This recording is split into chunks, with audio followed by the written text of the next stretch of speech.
Nah, online. ngapa nak Malaysia nih kan maksud aku tuh ngapa ndak di apa ngapa dipilihnya Malaysia ini?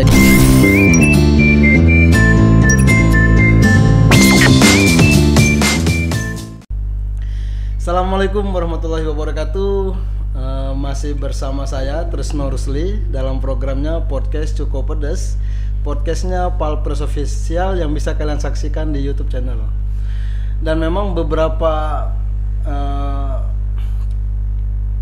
netizen yang khususnya di Palembang itu dihebohkan dengan salah satu kolaborasi seniman Palembang dengan artis di Malaysia, dan sempat juga mengeluarkan satu lagu yang berjudul Pempek Lenjer yang diaransemen modern oleh hasil kolaborasi ini. Nah, hari ini Palpres Official secara khusus mengundang sosok seniman yang dimaksud yang mampu berkolaborasi dengan swadaya sendiri dan dibantu dengan teman-teman yang lain hingga bisa berkolaborasi dengan artis-artis di Malaysia. Siapakah dia? Langsung saja kita perkenalkan, Andi Liso.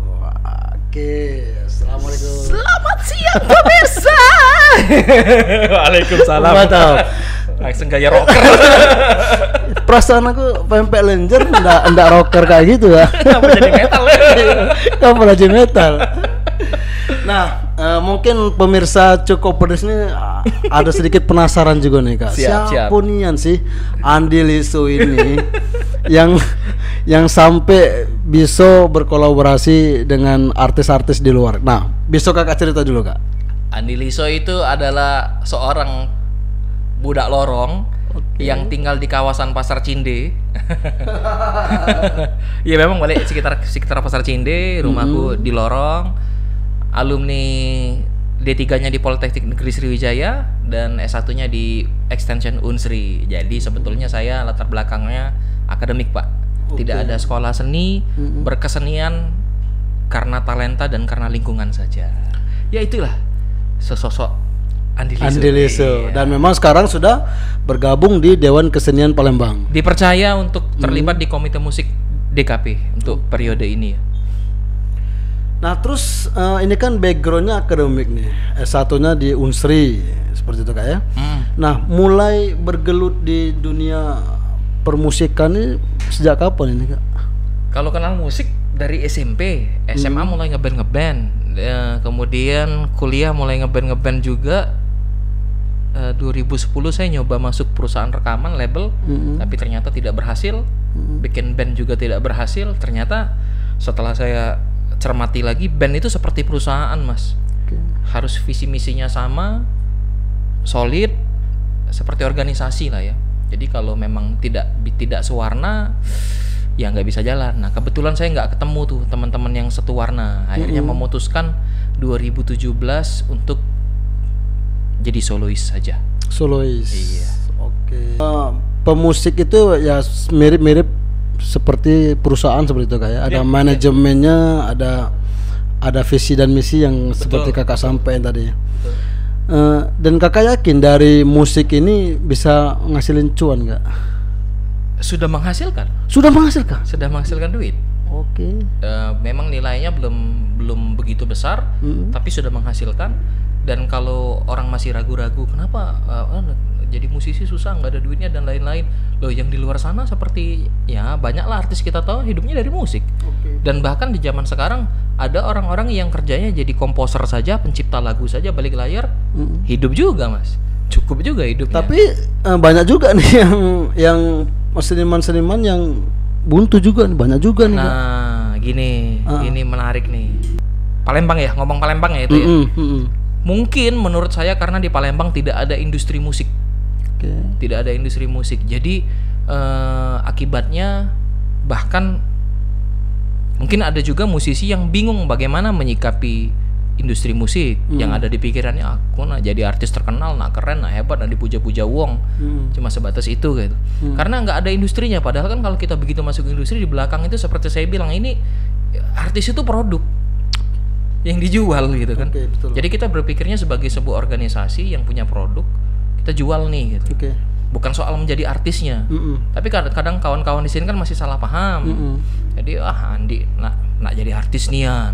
Padahal ini pekerjaan saya. Betul. Karena bisanya di sini kan, walaupun basicnya memang dari hobi gitu. Oke, jadi yang aku bayangin Kak, kalau pemusik itu ya harus apa ya, harus memiliki produk yang berbeda juga Kak ya.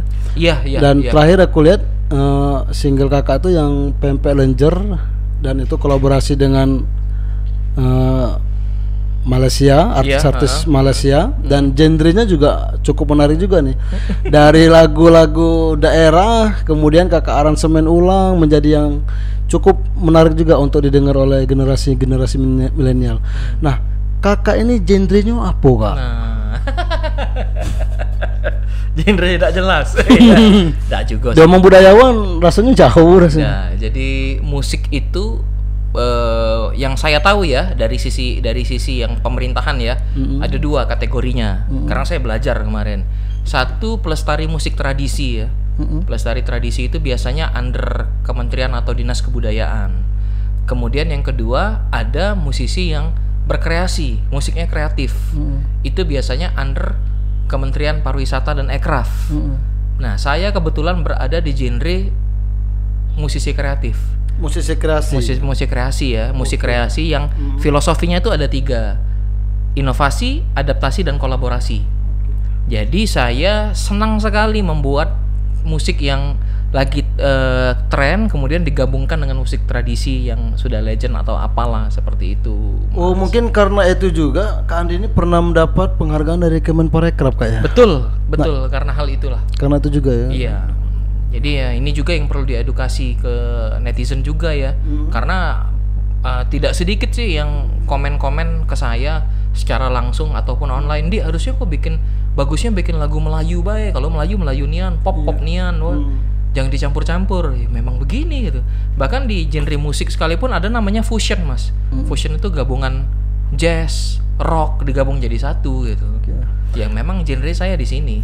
Oke, jadi pemirsa Cukup Pedas, ini aku ada catatan dikit ini Kak. Siap. Dari penghargaan dari Kak Andi Liso ini pernah meraih juara pada ajang pencarian bakat Spotlight 2019 di Malaysia. Pernah juga juara lomba cipta lagu KPU Pali. Pali di sini ya Kak ya? Di sini. Pali di sini. Kemudian penghargaan AKI oleh Kemenparekraf 2021. Kemudian ada juga juara Selangor virtual Basking 2021 di Malaysia juga, dan finalis Idola Maxstream Telkomsel 2022. Inisiator collab Indonesia dan Malaysia di lagu Pempek Lenjer. Alangkah banyaknya nih Kak penghargaan ini Kak. Dan memang kulihat lebih dominan di Malaysia ya Kak ya? Tidak juga sih. Itu ini aku lihat penghargaan di Malaysia ya, di Malaysia. Iya. Kalau yang ajang pencarian bakat itu karena memang lagi ke sana. Kalau yang virtual basking itu online, Mas. Online. Tapi online. Malaysia juga kan? Malaysia yang bikin. Nah, online. Ngapun Malaysia nih kan maksud aku tuh. Ngapun ndak di apa? Ngapa dipilihnya Malaysia ini Kak? Spesifik virtual basking ya. Kita bicara spesifik ya. Karena di Indonesia ada Kak. Oke. Masa Covid kemarin itu kerajaan Malaysia bikin lomba khusus untuk pengamen virtual basking. Pengamen itu dalam artian di sana macam-macam lah ya, ada yang musisi reguler di kafe dan lain-lain. Hadiahnya besar Pak. Untuk band itu juara 1 hadiahnya 35 juta. Bikin online. Lapang. Oke, terus iya, bikinnya online. Iya, saat itu kan kita Covid, saya nggak bisa cari duit. Semua kegiatan terhenti. Ada peluang itu saya ikut. Karena Malaysia yang bikin, kita nggak bikin. Kita nggak bikin. Nggak ada di kita. Saya perlu duit Pak. Betul. Menang, ada 2 sesi, dua-duanya saya menang juara 3 yang kategori solo. Jadi aku mikir aja nih Kak, tapi pemerintah kita dukung ya? Nggak ada urusan sama pemerintah itu. Nggak ada urusan sama pemerintah itu. Kegiatan saya, semua kegiatan saya nggak ada berhubungan dengan pemerintah. Nggak ada, karena apa ya? Saya pernah sih mencoba lagu Uji Buyut ya. Lagu Uji Buyut itu pernah dengan salah satu dinas. Saya sampaikan dengan kabitnya. Waktu itu ibu apa namanya, Bu tolong disupport dong, dikabarkan ada lagu Palembang Uji Buyut. Tahu jawabannya apa? Tidak bisa lagu kau tidak Melayu. Oh begitu. Ya sudah, saya diamin aja. Nggak lama dari situ saya lihat tim kesenian mereka ada suatu acara sedang latihan lagu Golden Wings yang judulnya Palembang di Waktu Malam. Emang itu lagu Melayu? Emang itu lagu Palembang? Enggak, lagu berbahasa Indonesia yang kebetulan menyebut kata Palembang, gambarkan suasana Palembang. Jadi saya bingung ini sebenarnya gimana ya? Double standard kah itu? Kemudian saya tanya lagi, Bu, ini ada lagu loh, ada lagu Ayam Jago waktu itu sananya. Saya tanya kan, itu ada di dinas tersebut, menjadi katalog di dinas tersebut. Ini lagu Ayam Jago, memang betul berbahasa Palembang seperti lagu saya Uji Buyut, tapi musiknya juga nggak Melayu, musiknya pakai style organ tunggal. Kenapa lagu itu jadi katalog di dinas, saya enggak? Nggak bisa itu jawaban. Oh, itu kerjaan si Anu sih. Oh ya oke wes. Dari situ saya udahlah, saya jalan sendiri aja gitu. Makanya kakak sedikit berontak juga nih guys. Pakai genrenya apa tadi? Musik kreasi tadi ya? Bukan berontak sih, karena nggak jelas apa batasannya tuh apa gitu. Akhirnya begitu saya ketemu konsep kementerian, oh ternyata kementerian konsepnya kreatif. Oke, saya di situ.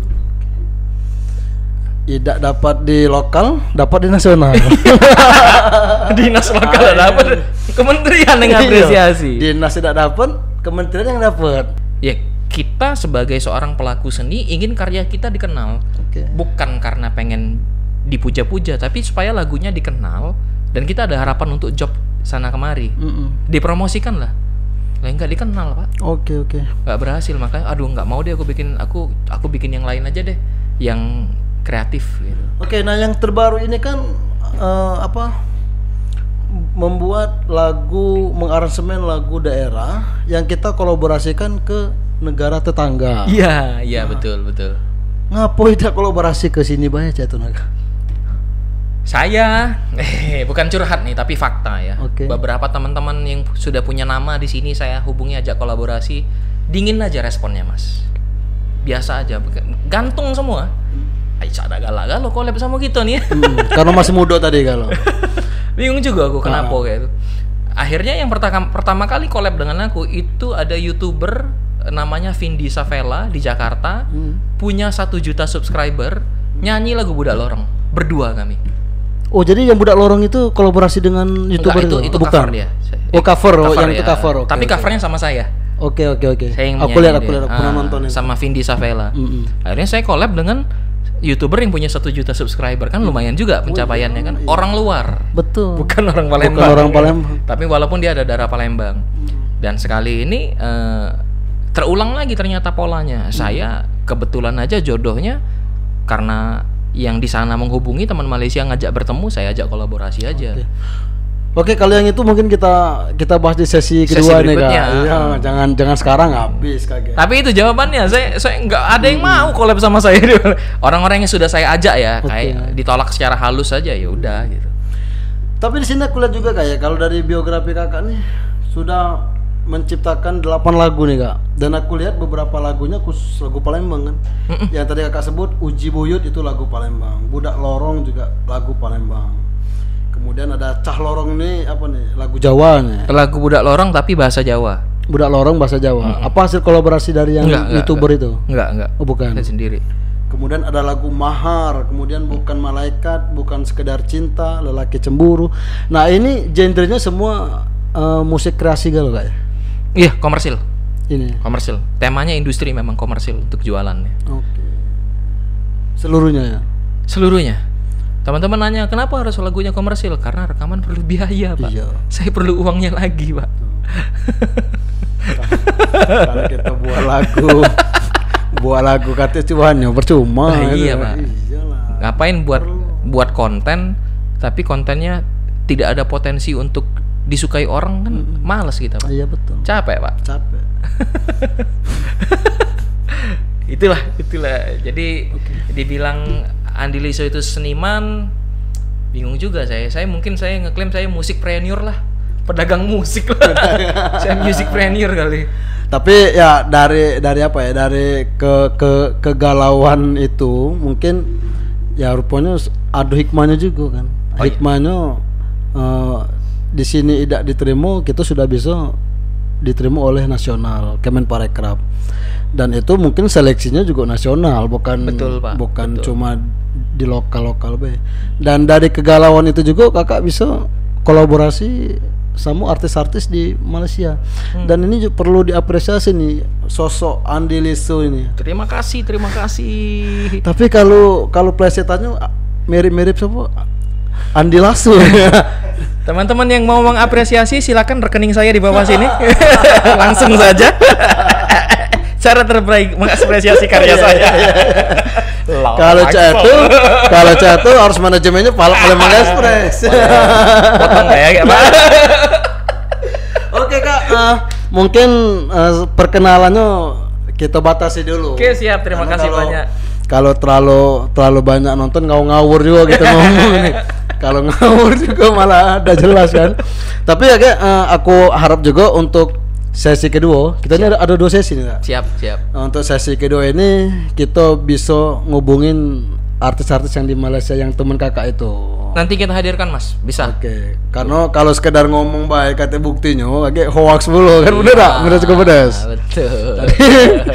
Tadi kita coba hadirkan di studio ini walaupun lewat virtual. Siap. Oke, terima kasih Kak Andi Baik, Mas Liso. Iya. Kita akhiri dulu. Wassalamualaikum warahmatullahi wabarakatuh. Waalaikumsalam.